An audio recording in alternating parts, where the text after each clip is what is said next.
अब मेरे सहयोगी सुशांत सिन्हा के साथ देखिए जमात के मौलाना साद को कोरोना से नहीं जेल से क्यों डर लग रहा है।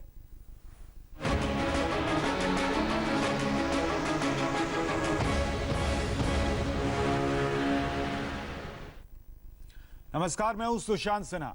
देश में कोरोना मरीजों की तादाद 20,000 के करीब पहुंच चुकी है। इस खतरनाक वायरस से 640 लोगों की जान जा चुकी है। भारत में कोरोना की सबसे बड़ी वजह फैलने की मौलाना साद के मरकज को माना जा रहा है। मरकज से लौटे जमातियों ने पूरे देश में कोरोना कैरियर का काम किया, लेकिन जमात का मुखिया मौलाना साद अब भी सामने आने को तैयार नहीं। पुलिस जांच में शामिल होने से बचने के लिए मौलाना साद ने अब वकीलों की फौज तैयार कर ली है। अब सवाल यह है, क्या मौलाना को कोरोना का नहीं जेल जाने का डर सताने लगा है? हमारी आज की बहस का मुद्दा यही है। हम इस पर चर्चा करेंगे। हमारे साथ तबलीगी जमात के प्रवक्ता मुजीबुर रहमान जुड़ेंगे, बीजेपी के प्रवक्ता सुदेश वर्मा हमारे साथ हैं, मुस्लिम स्कॉलर सुहैब कासमी और मुफ्ती मौलाना नदीमुद्दीन हमारे साथ हैं। आप सभी का बहुत स्वागत है। लेकिन हम चर्चा की शुरुआत करें उससे पहले एक रिपोर्ट दर्शकों को दिखाना चाहता हूं। किसी कुएं में गिर जाने वाले को कुएं से निकालना और उसकी जान बचाना हर उस शख्स का फरीज़ा है जो इसको निकालने की इस्तात रखता है। ये बात मैं इसलिए अर्ज़ कर रहा हूँ कि हर मुसलमान और ख़ुसूसन हमारे दावत के साथी जिनको क्वारंटाइन में रखा गया और उनके टेस्ट किए गए, अल्हम्दुलिल्लाह उनमें अक्सर शुरू से ही नेगेटिव आए हैं, लेकिन बाज़ लोगों के पॉजिटिव आने के बाद उनका इलाज किया गया और उनमें भी अल्हम्दुलिल्लाह अक्सर नेगेटिव होकर सेहतयाब हो गए हैं। उनमें से कुछ लोग अभी भी क्वारंटाइन में हैं। तो ऐसे लोगों की कोरोना के मरीज़ों के इलाज के लिए प्लाज्मा यानी खून डोनेट करना इसकी ज़रूरत है। लिहाजा ऐसे तमाम हजरात से दरख्वास्त है कि जिनको भी हमारा पैगाम मौसूल हो वो सारी इंसानियत पर तरस और रहम खाकर अल्लाह की रज़ा के लिए इंसानियत के काम आएँ और प्लाज्मा खून डोनेट करने के लिए हुकूमत की मदद करें। ये मौलाना साद की सबसे नई ऑडियो किश्त है, उस मौलाना की जिसने खुद न जाने कितने जमातियों को कोरोना के मुंह में धकेला। वो अब दूसरों को कोरोना वाले कुएं से निकालने की नसीहत दे रहा है। किसी कुएं में गिर जाने वाले को कुएं से निकालना और उसकी जान बचाना हर उस शख्स का फरीज़ा है जो इसको निकालने की इस्तात रखता है। मरकज के वो जमाती जो जिंदगी बचाने वाले कोरोना वॉरियर्स पर थूकने, गाली गलौज करने और हमले जैसी शर्मनाक हरकतों से बाज नहीं आ रहे हैं, उस जमात के लोगों को अब मौलाना साद पर्दे के पीछे से ऑडियो टेप जारी कर प्लाज्मा डोनेट करने का पैगाम दे रहा है। ऐसे तमाम हजरात से दरख्वास्त है कि जिनको भी हमारा पैगाम मौसूल हो वो सारी इंसानियत पर तरस और रहम खाकर अल्लाह की रज़ा के लिए इंसानियत के काम आएँ और प्लाज्मा खून डोनेट करने के लिए हुकूमत की मदद करें। खुद मौलाना साद दिल्ली पुलिस के दो नोटिस के बावजूद अब तक सामने नहीं आया है। दिल्ली पुलिस के पहले नोटिस के जवाब में दलील दी कि वो क्वारंटीन में है। दूसरा नोटिस मिला तो टीम के क्वारंटीन होने का बहाना बनाया। लेकिन अब 3 मई के बाद जेल जाने का डर सता रहा है। अपने बचाव में वकीलों की फौज खड़ी कर रहा है। बताया जा रहा है कि मौलाना साद ने अपनी लीगल टीम 19 अप्रैल को बनाई। इसमें वकील अहमद खान, फुज़ैल अहमद अयूबी, मुशर्रफ अली और फहीमुद्दीन अहमद खान को शामिल किया गया है। ये चारों वकील मौलाना साद और तबलीगी जमात मरकज के लीगल एडवाइजर होंगे। माना जा रहा है कि मौलाना साद ने जांच से बचने के लिए वकीलों की फौज उतारी है। मौलाना साद बचने में चाहे लाख जतन कर ले, लेकिन हकीकत यह है कि उस पर जांच एजेंसियों का शिकंजा कसता जा रहा है। देश भर में कोरोना विस्फोट के आरोपी इस मौलाना का कानून के शिकंजे से बचना मुश्किल है। ऐसे में सवाल यह है कि क्या मौलाना साद गिरफ्तारी से बचने के दांव पे चल रहा है? क्या मौलाना को कोरोना से ज्यादा गिरफ्तारी का डर है? जमात का मुखिया मौलाना साद कब तक लुका छिपी खेलेगा? कोरोना विस्फोट का मुजरिम सामने आता क्यों नहीं है? सारे मेहमान हमारे साथ हैं। सुहैब कासमी हैं, सुदेश वर्मा हैं, मुफ्ती मौलाना नदीमुद्दीन हैं और मुजीबुर रहमान हैं, प्रवक्ता हैं तबलीगी जमात के। आप सभी का स्वागत। मुजीबुर रहमान साहब, पहला सवाल आप ही से कि जो व्यक्ति ये लोगों से अपील कर रहा है कि आप बाहर आइए, आप जांच में सहयोग कीजिए, आप मदद कीजिए, वो खुद सामने क्यों नहीं आता? वकीलों की फौज खड़ी करने में क्यों लगा है? मैं आपको बता दूं कि सामने किसके आना है। आप समझ रहे हैं कि मीडिया के सामने आना होता है। जो सरकारी प्रोसीजर है, जो कानून की प्रक्रिया है, वो पूरी हो रही है, वो काम चल रहा है उस हिसाब से। क्या और काम चल रहा जहां है? पर जैसे उनको आना होगा, जिसके सामने आना नहीं, होगा, क्या उसी काम चल हिसाब रहा है से वो सर? सामने आया जाएगा। काम तो आप ये कर रहे हैं, आप वकीलों की फौज तैयार कर रहे हैं कि जब अगर वहां पर पुलिस पहुंच ही जाएगी तो फिर हम वकील जो है वो डील करेंगे। नहीं, वकील करना सबका कानूनी अधिकार है। नहीं, हर अधिकार आदमी तो करता है, लेकिन जिम्मेदारी भी है। अधिकारियों की बात कीजिएगा, जिम्मेदारी की बात नहीं कीजिएगा। उनको सामने नहीं, आने में पूरी क्या दिक्कत है? जिम्मेदारी- उन्होंने फोन अगर किया दिल्ली पुलिस को कि मैं यहां पर हूं, आइए मुझसे बात कीजिए। दिल्ली पुलिस ने कहाँ नोटिस पहुंचाया उनको और कहाँ से जवाब रिसीव किया? अरे मैं आपसे पूछ रहा हूं मैं कि पूछ क्या रहा हूं, उन्होंने दिल्ली कहाँ पुलिस को नोटिस बोला कि मैं पहुंचाया, फलाने कहाँ से जगह पर हूं, आप जवाब आइए दिया मुझसे उनको? पूछताछ कीजिए। दिल्ली पुलिस ने, मालूम है, हमारी एजेंसियां इतनी कमजोर नहीं है, दिल्ली पुलिस इतनी कमजोर नहीं है। अरे सर, दिल्ली कि पुलिस उनको क्या ये है ना नहीं है, पता मैं उस हो पे कि नहीं जा मौलाना रहा। साहब कहाँ मैं हैं। आपसे ये जब कह रहा हूँ, correspondence चल रही है, मैं आपसे audio ये release पूछ हो रहा हूँ, रही है, मौलाना तो सब कुछ साद कहाँ है? ये ये- बताने में ऐसी क्या दिक्कत है? टेररिस्ट है क्या? क्या दिक्कत है बताने में? आप पूछ लीजिए ना, यहाँ बीजेपी के प्रवक्ता बैठे अरे हुए हैं, बीजेपी से उनको पूछो, मालूम आप होगा, आप जमात के पूछ लीजिए प्रवक्ता है, उनसे मैं कहाँ बीजेपी के प्रवक्ता अगर से वो पूछो सरकार मौलाना में साद बैठे कहाँ हुए हैं, है, अगर उनसे एजेंसी पूछ को लूंगा। सही लगता आप है बताइए तो ना कहाँ मौलाना है साद बताना। कहाँ है? सरकार को लगता है सही के बताना को कहाँ है? मौलाना साद उनसे कहाँ है? पूछिए, ये वो आपको बताने में बता दिक्कत देंगे क्या इस बारे है? में। तोरा बोरा की पहाड़ियों में जाके छिप गए हैं क्या? तोरा बोरा की पहाड़ी में नहीं छुप गए। मौलाना साद साहब को मीडिया में आने की कोई जरूरत नहीं है। अरे मीडिया में मत आइए ना बॉस, मैं तो कह रहा हूँ मीडिया में मत आइए, आप जगह बता दीजिए कहां पर हैं आप। मुझे ये बताइए, अगर उनका एड्रेस पता चल जाएगा, उन पे तो कोई आप आतंकी हमला हो बताइए। जाएगा क्या? बिल्कुल हो सकता है, बिल्कुल हो सकता है। क्यों है? कैसे हो जाएगा जब सारा पूरा शहर लॉकडाउन में है? आतंकी कहां घूम रहे हैं? बहुत आतंकी घूम रहे हैं। कहाँ घूम रहे हैं? इसके बावजूद भी आप क्यों जानना चाहते हैं? क्यों देश को बताना चाहते हैं? अरे सर, आप अनर्गल बात कर रहे हैं ना। आप कह रहे हैं आतंकी घूम रहे हैं, आपके हिसाब से जो जमाती घूम रहे हैं वो आतंकी हैं क्या?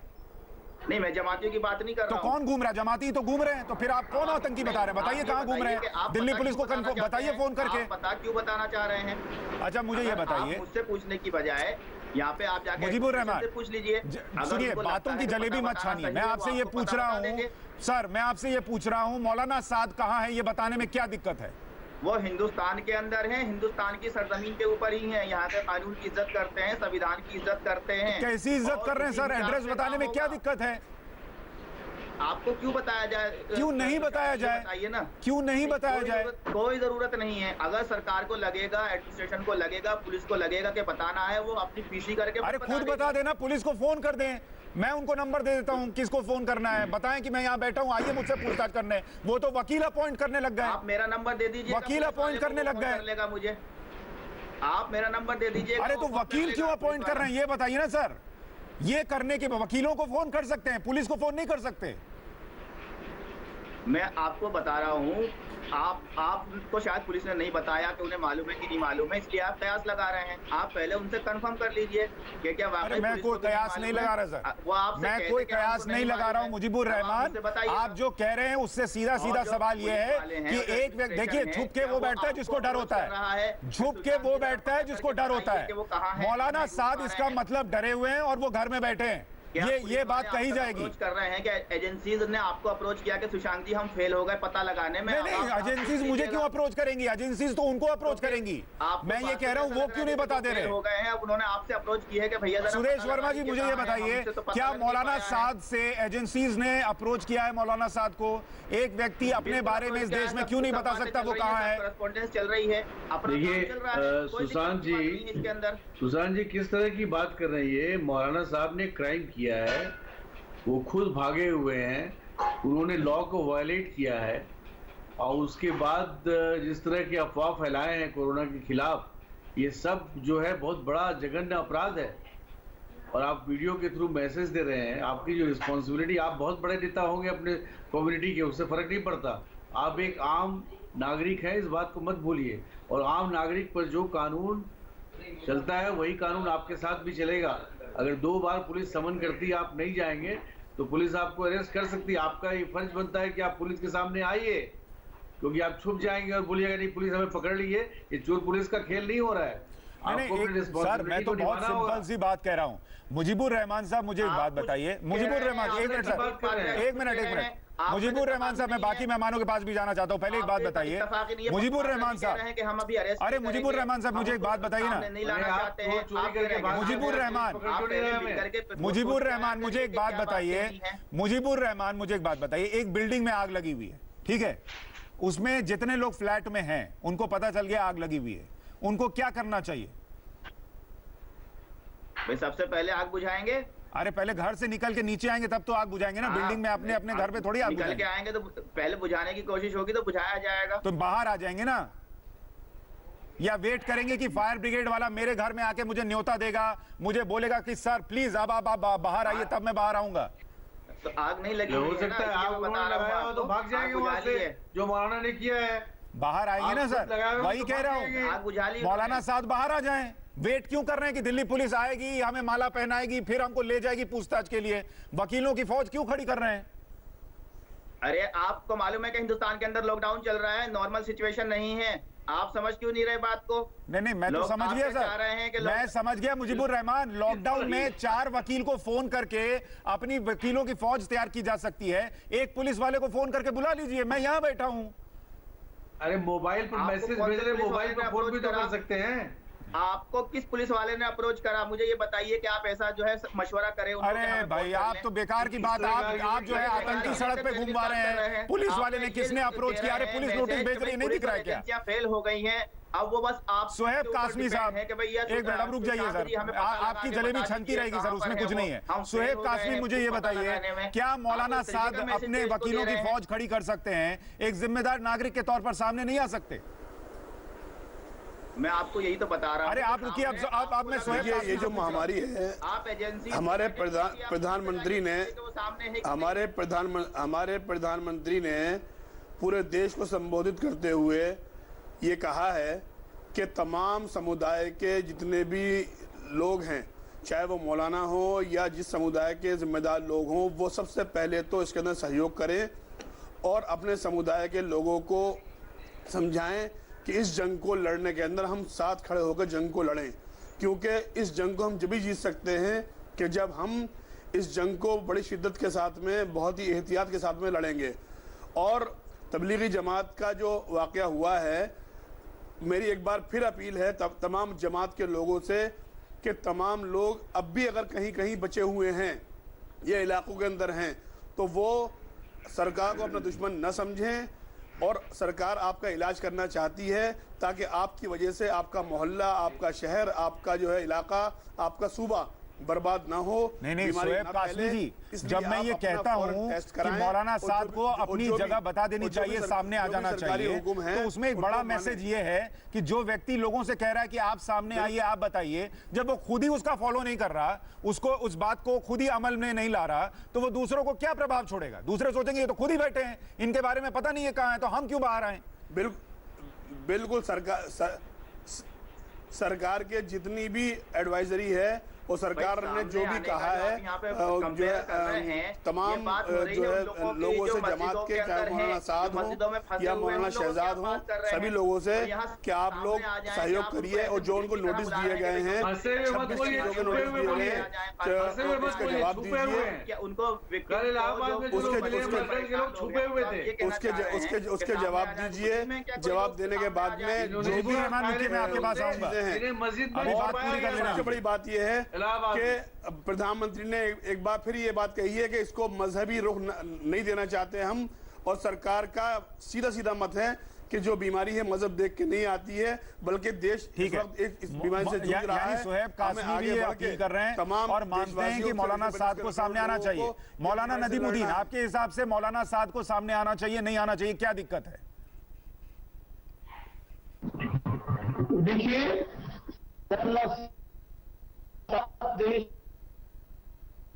बिल्कुल आना चाहिए, रख करके उनको बताना चाहिए कि 13 से 15 तारीख के बीच में जो इज्तिमा हुआ, जो वहां मशवरा हुआ, क्या उसके बारे में उन्होंने किसी को जानकारी दी थी? मगर मौलाना साहब के आड़ में देश में खतरनाक खेल मुसलमानों के खिलाफ खेला जा रहा। मैं कहता हूं, क्या कि इंटेलिजेंस को नहीं मालूम है, पुलिस को नहीं मालूम है? जब अजीत डोभाल गए थे मिलने के लिए, उनके बाद से ही मौलाना साहब लापता है।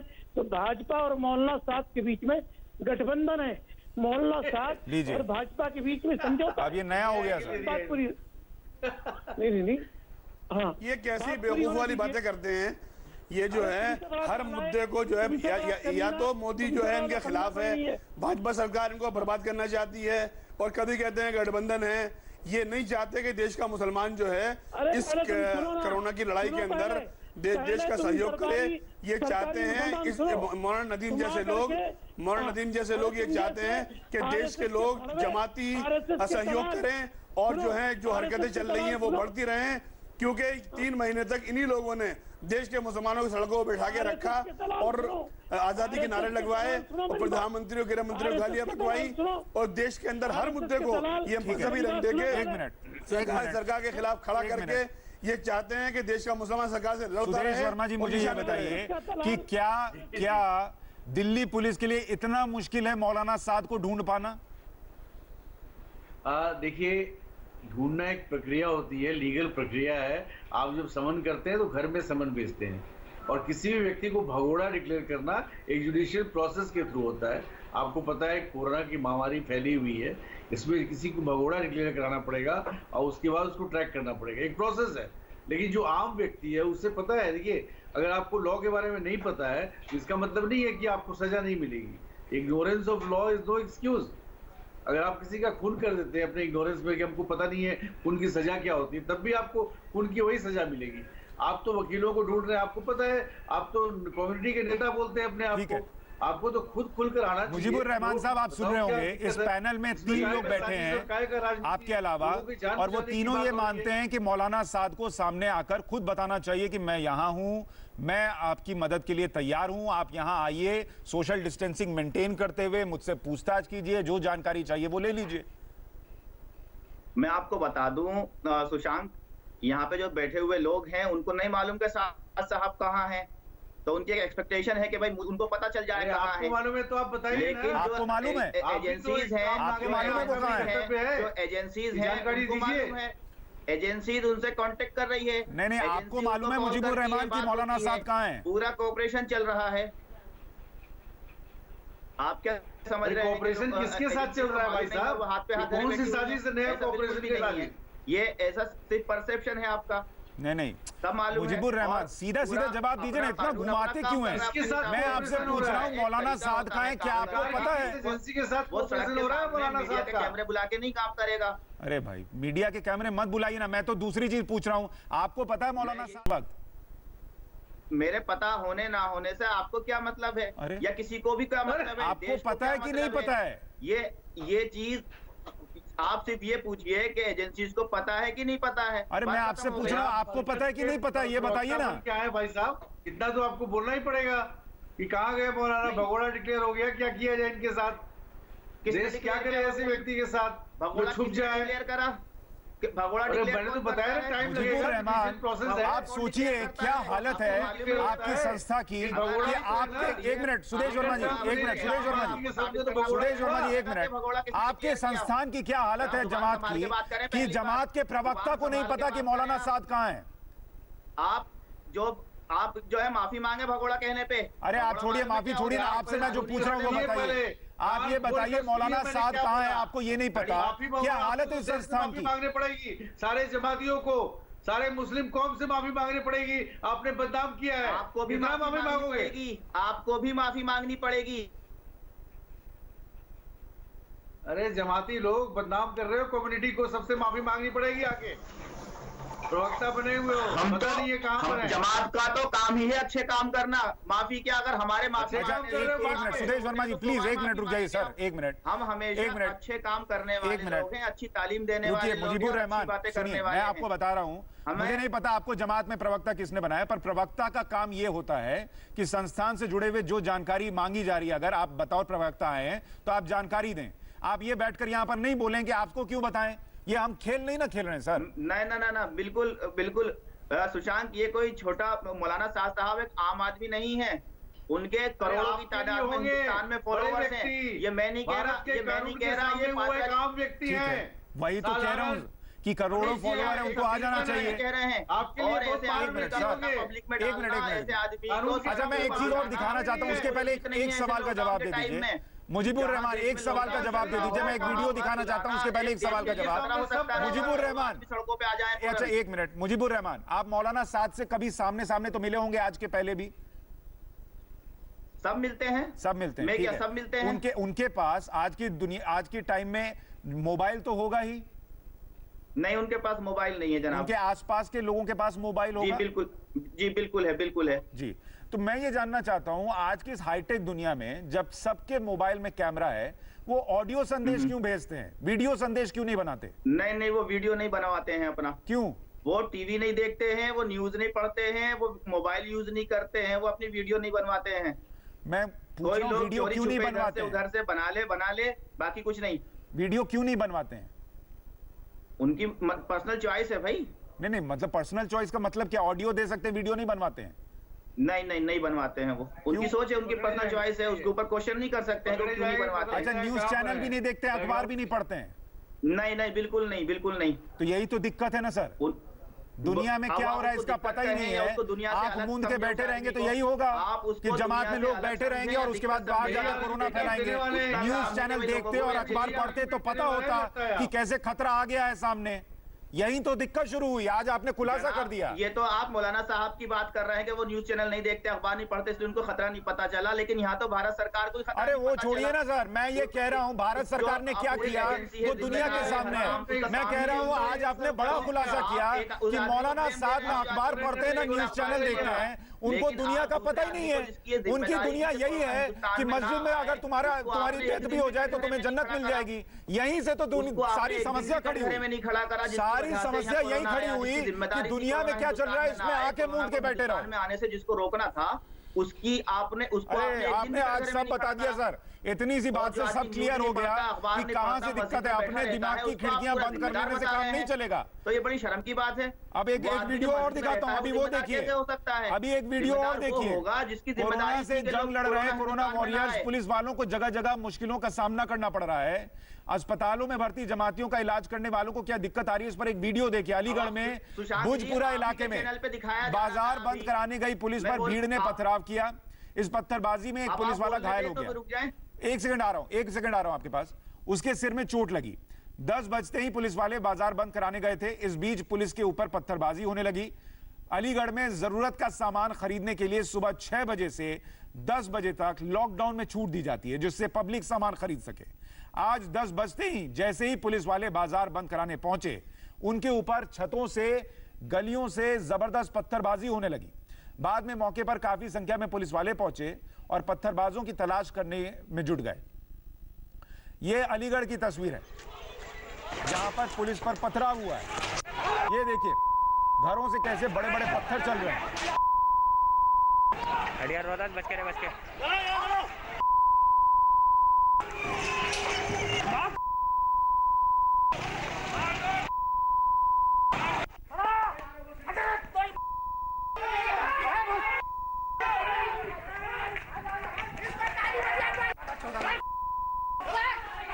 सड़क पर आप देखिए बड़े बड़े पत्थर गिरे हुए हैं और पुलिस पर पत्थरबाजी हो रही है। ये तब आलम है जब इस देश में कोरोना के केसेस बढ़ रहे हैं। पुलिस डॉक्टर्स की मदद कीजिए, इसकी अपील की जा रही है और तब पुलिस पर पत्थरबाजी हो रही है। सब्जी मंडी बंद कराने गए थे अलीगढ़ के इस भुजपुरा इलाके में और वहां पर लोगों ने पत्थर चला दिए। यही बात हम लगातार समझा रहे हैं कि पुलिस अपने शौक से बाजार बंद नहीं करा रही। डॉक्टर अपने शौकिया आपके पास नहीं जा रहे आपका इलाज करने, आपकी मदद के लिए जा रहे हैं। और पुलिस वाले को जो चोट आई है उसकी तस्वीर देखिए, खून बह रहा है, नाक से, सिर से, हर तरफ से खून गिरता दिख रहा है। ये पत्थर लगने से हुआ है। अब बताइए, पुलिस वाले आपकी रक्षा के लिए जा रहे हैं और आप उन पर ही पत्थर मार रहे हैं। अब उस पूरे इलाके में जो तलाशी अभियान चल रहा है उसकी तस्वीर है ये।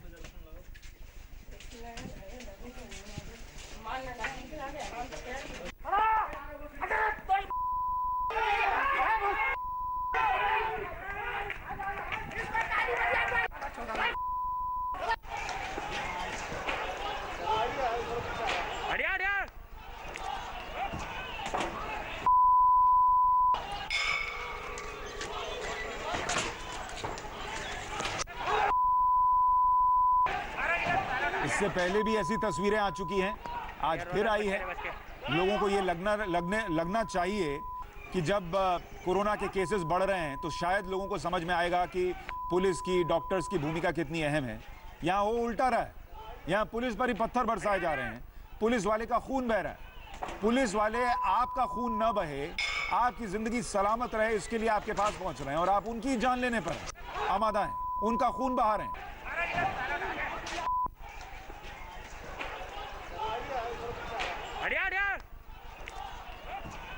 ये पुलिस की कहानी मैं आपको दिखा रहा हूं, अलीगढ़ में जो हुआ है वो देखिए। अब आपको डॉक्टर्स का हाल दिखाता हूं। डॉक्टर्स और हेल्थ वर्कर्स दिन रात 24 घंटे अस्पतालों में भर्ती जमातियों का इलाज कर रहे हैं, उनका पूरा ख्याल रख रहे हैं, लेकिन जमाती हैं कि अपनी हरकतों से बाज नहीं आ रहे। अब दिल्ली के LNJP हॉस्पिटल में कोरोना वॉरियर नर्स से जमातियों की बदतमीजी का मामला सामने आया।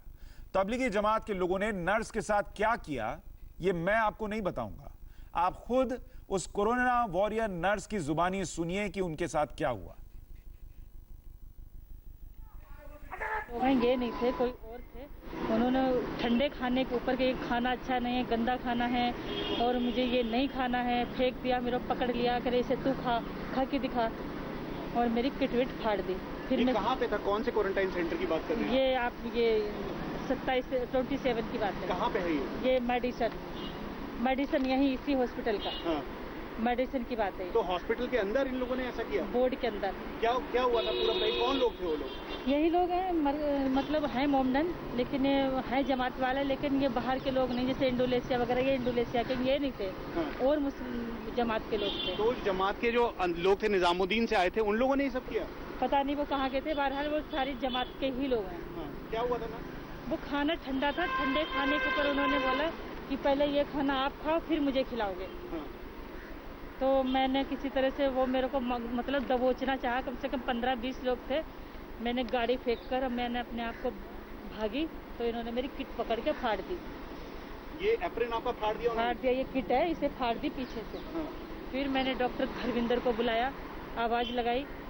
हमारे बोर्ड 26 में डॉक्टर धर्मिंदर हैं, उन्होंने हमारी वो कंप्लेंट वगैरह लिखी और वो सब जगह मैसेज किया और मैं अपनी किसी तरह से जान बचाकर आ गई। उन लोगों पे कोई कार्रवाई हुई मैम? कोई नहीं हुई है। आपने इसकी प्रॉपर कंप्लेंट की? मैंने सीएमओ को भी दी है और मैंने बस सब भी करी जैसे अपने ग्रुप में। उस समय की तस्वीर है आपके पास कोई? नहीं, मेरे पास कोई तस्वीर नहीं है। आपने बोला नहीं कि जमात का काम तो ये नहीं है, कम से कम ऐसे मेरे साथ तो मत करो, आप महिला हैं? वो मान नहीं रहे थे, कहने लगे कि बहुत गंदा बिहेवियर है उनका, लेकिन जो बाहर के लोग हैं इनका नहीं है। और जो यहाँ वाले थे यही वो डेली के लोग हैं, यहीं के लोग हैं वो। अब आप सोचिए, महिला को पकड़कर उनकी किट फाड़ दी, उनके साथ बदसलूकी की कि खाना ठंडा क्यों है। LNJP हॉस्पिटल की नर्स की आप बीती सुनकर आपको भी गुस्सा आया होगा, आंखों से आंसू भी निकल पड़े होंगे, क्योंकि जमातियों की बदसलूकी से सिस्टर इतनी परेशान हुई कि वो रो पड़ी थी। मैम, बुरा लगा आपको जब आपके साथ जमात के लोगों ने ऐसे किया? बहुत बुरा लगा, इतना बुरा लगा मेरे अपने अंदर से आंसू निकल पड़े, बगैर मैं कुछ नहीं कह सकती। अभी भी मुझे बुरा लग रहा है। मैं पहले सोचती थी कि ये शायद गंदा दिखा रहे हैं, ऐसा नहीं होगा, इंसान है बस, लेकिन वाकई सच है कि इन लोगों ने थूका भी होगा। जो भी इन्होंने किया, इन पे भरोसा नहीं कर सकते, मैं तो नहीं कर सकती। पर आपको उस समय बुरा लगा जब आपके साथ इन्होंने मारपीट शुरू कर दी खाने को लेकर और आपका गला पकड़ के कहा आपको कि खाना खाओ? हाँ, मतलब इन्होंने मेरे को पकड़ने की कोशिश करी, गला ऐसे किसी सर झुका के, मतलब उनका मतलब था इसका मुंह दो इसमें, पर मैं किसी तरह से भाग आई तो इन्होंने मेरा पीछे बैग पकड़ लिया। बुरा लगा? एक जमात के लोग ऐसी बातें कर रहे हैं, इस तरीके से कर रहे हैं? सर बहुत बुरा लगा, इतना बुरा लगा मेरे साथ। चलो मैं तो इतनी स्ट्रॉन्ग हूँ, मैं अपनी मदद खुद कर लेती हूँ, मेरी जगह कोई और हो, क्या इन लोगों इंडिया वालों को या कोई मुस्लिम कोई किसी को क्या शर्म नहीं आती? एक मतलब यही सोच लेते कि मैं इतने दिन से खा रहे, एक लड़की से क्या लड़ना, यही सोच के खा लेते, मत खाते। और आप तो पूरा ध्यान रख रही हैं उनका? जो सर खाना अवेलेबल होता है, यहाँ तक मैंने अपनी जेब से भी इनकी खरीद के मदद करी। किसी जमाती ने, इंडोनेशिया के थे यही लोग, उन्हें चाय पीनी थी टी के लिए, वो कहने लगे मुझे यहाँ इतने दिन से चाय नहीं मिल रही। कहते हैं ना, किसी को दान करके या दे के कहना नहीं चाहिए, ऊपर वाला देख रहा है सच और झूठ क्या होता है। मैंने उनको सबसे चोरी उनको चीनी पत्ती मंगा के दी। मैंने कहा हमारा ये कमरा क्योंकि इन्फेक्टेड बोर्ड हो गया, मैंने कहा आप यहाँ चाय बना सकते हैं, यहाँ तुम्हारे लिए व्यवस्था है। उन लोगों ने मुझे बुरा नहीं कहा। बुरा लगा और जिनके लिए आपने पूरा काम किया उन्हीं जमातियों ने ऐसा कर दिया? देख लो क्या कर सकते हैं, जो भी है वो देख रहा है, इनका भी और हमारा भी। आप जमात के लोगों कम से कम ऐसे लड़ाई झगड़ा नहीं करो। मेरे को तो इस टाइम कुछ समझ ही नहीं आया, मैं तो भाग आई नीचे, क्योंकि कोई मेरे साथ में नहीं था, ना ही पुलिस ना ही गार्ड, ना ही मेरा अपना कोई साथ में। कुछ लोग आप सुन रहे हैं नर्स को, वो बता रही हैं कि उनके साथ क्या हुआ। मुजीबुर रहमान, आपके मौलाना साहब तो ना अखबार पढ़ते हैं ना न्यूज चैनल देखते हैं, उनको आपसे बात हो तो फोन पे बताइएगा कि नर्स कह रही थी कि हमने सोचा था कि शायद गलत दिखाते होंगे, लेकिन उनका भ्रम टूट गया जो व्यवहार हुआ है। दिखा दीजिए पहले, मैं पूरी बात बता दूंगा, कितनी फटी है ये भी बता दूंगा। क्या अभी आपके कैमरामैन वही हैं, उनसे बोलेंगे जो फटी है उनका जो कपड़े फाड़े हैं वो दिखा दें, वो नहीं दिखाए। और मुजीबुर रहमान साहब, एक मिनट, सॉरी, मैं आपकी बात सुन के मुझे इतनी शर्म आ रही है। आपके घर में अगर कोई महिला आकर बोले मुझे फलाने आदमी ने छेड़ दिया है, मेरे साथ बदसलूकी की है, आप उसको बोलते हैं वीडियो बना के लाओ? आप उसको बोलेंगे वीडियो बना के लाओ? आपके हिसाब से 20 से 25% डॉक्टर हैं। इतने बदतमीज इंसान है आप अपने घर की माँ और बहनों को कहते हैं कि फटे हुए कपड़े दिखाओ। जमात से जोड़ दिया। आप अपने घर की माँ बहन को बोलेंगे कि अपने फटे हुए कपड़े दिखाओ या बाहर वीडियो बना के लाओ किसने छेड़ा है? परेशान कर रहे हैं। आप बताइए वो कौन से जमात से जुड़े हुए हैं? अरे बताइए, आपको शर्म आनी चाहिए। आपके लोग जो कर रहे हैं और आप जैसे टेलीविजन में बैठ के उनको डिफेंड कर रहे हैं, जमात क्या है, उसका कैरेक्टर क्या है, ये लोगों को पता चल रहा है। पार्टी के नाम लेकर आइए पहले। मैं आपसे क्या पूछ रहा हूँ, मैं आपसे क्या पूछ रहा हूँ, आपके घर में अगर माँ बहन के साथ कुछ हो जाए, आप उनसे वीडियो प्रूफ मांगते हैं? बकवास कर रहे हो। बाकी लोगों के नाम बताइए ना। सूरत में डॉक्टर के साथ बदतमीजी करने वाला मुजीबुर रहमान, उसका मुजीबुर रहमान, उसके पीछे मुजीबुर रहमान, मेरी बात सुनिए। बताइए मुजीबुर रहमान, मेरी बात सुनो। जिनको कोरोना है, मैं क्या पूछ रहा हूँ आपसे? मैं पूछ रहा हूँ मुजीबुर रहमान, मुजीबुर रहमान, मेरी बात सुनिए। तब मैं आपको मुजीबुर रहमान, मेरी बात सुनिए। मैं आपसे क्या पूछ रहा हूँ? आपके घर में, मैं आपसे पूछ रहा हूँ, आपके घर में अगर आपकी माँ बहन के साथ कोई बदसलूकी हो जाए, आप उनसे प्रूफ मांगते हैं क्या? आप उनसे प्रूफ मांगते हैं क्या? आप चलाइए अपने टेलीविजन के ऊपर, करिए उसके ऊपर डिबेट, अगर आपके अंदर है हिम्मत तो बात करते हैं आप। न्यायती बदतमीज इंसान है आप, और शर्म भी नहीं है आपको। ये मैं आपको टेलीविजन पर बोल रहा हूँ। नहीं है सुशांत जी, बिल्कुल भी। एक महिला से आप सबूत मांग रहे हैं कि उसका एप्रन फाड़ दिया गया, वो फटे हुए कपड़े लाकर दिखाए, फिर आप बोलेंगे कि आप वो कपड़े पहन के दिखाओ। सजा देंगे हम। मैं बनूंगा आपका वकील, लाइए एविडेंस दिखाइए। अरे अपने घर में मांगते हैं एविडेंस, घर में एविडेंस मांगते हैं क्या? वर्ड फीड कर दिया, वो हो गया। कैमरा लगा है ना जीटीबी हॉस्पिटल में, सुहेब कासमी, अब ये बताइए कि क्या माएं और बहनें जो नर्सेस काम में लगी हैं, उनको यही बच गया है कि कोई छेड़खानी करे तो पहले वीडियो बनाए, कपड़े फटे तो उन फटे कपड़ों में अपने वीडियो बनाए, और वो क्यों झूठ बोलेंगी? अरे एक मिनट रुक जाइए, आप अपनी बकवास आप बंद करें, आप बताएं। ऐसा है, ऐसे जितने भी वाकयात भारत में जहाँ जहाँ हो रहे हैं, इनका वो तमाम के तमाम जैसे वाकयात हो रहे हैं पूरे भारत के अंदर, और ये सारे के सारे इंतहाई शर्मनाक हैं। अगर मुस्लिम समुदाय की तरफ से हो रहे हैं तो और ज्यादा शर्मनाक हैं, क्योंकि इस्लाम जो है हमेशा औरत की, अपने डॉक्टरों की इज्जत करने का हुक्म देता है। और दूसरी बात, मैं एक बात कहूंगा, अलीगढ़ के अंदर जो अभी वाकया हुआ, जो दिखा रहे हैं, वो जो पथराव हो रहा है, इसमें कोई जमाती नहीं है। और बहुत सारे वाकयात ऐसे हैं कि जो देश में विभिन्न प्रकार के लोग हैं जो ऐसे वाकयात कर रहे हैं। हर एक को जमाती कह देना ये भी गलत है, और जमात के लोग अगर ऐसा कर रहे हैं तो वो डबल जुर्म कर रहे हैं, क्योंकि वो दीन के दाई हैं, दीन को फैलाने वाले हैं। दीन के फैलाने वाला आदमी मौलाना नदीमुद्दीन है तो उसको मुझे ये बताइए सजा मिलनी चाहिए कि क्या और अगर कोई ऐसा कर रहा है कि उसका दीन, धर्म, ईमान कुछ तो बचा ही नहीं होगा, उसको डिफेंड कर रहे हैं यहाँ बैठकर कि वो नर्स जो है वो फटी हुई किट दिखाए। वो हर बात को जमात कह के मुस्लिम समुदाय के एक संगठन को जो है वो टारगेट कर रहा है लगातार, जबकि प्रधानमंत्री बार बार ये कह रहे हैं नदीमुद्दीन जी कि हमें सहयोग चाहिए, और हम किसी भी समुदाय को या किसी भी पंथ को या किसी भी मजहब को टारगेट नहीं करना चाहते। प्रधानमंत्री की बात नहीं मान रहे हैं, और रात दिन जो है नफरत का माहौल बनता जा रहा है। अभी मैं मुजीबुर रहमान की बात सुन रहा था।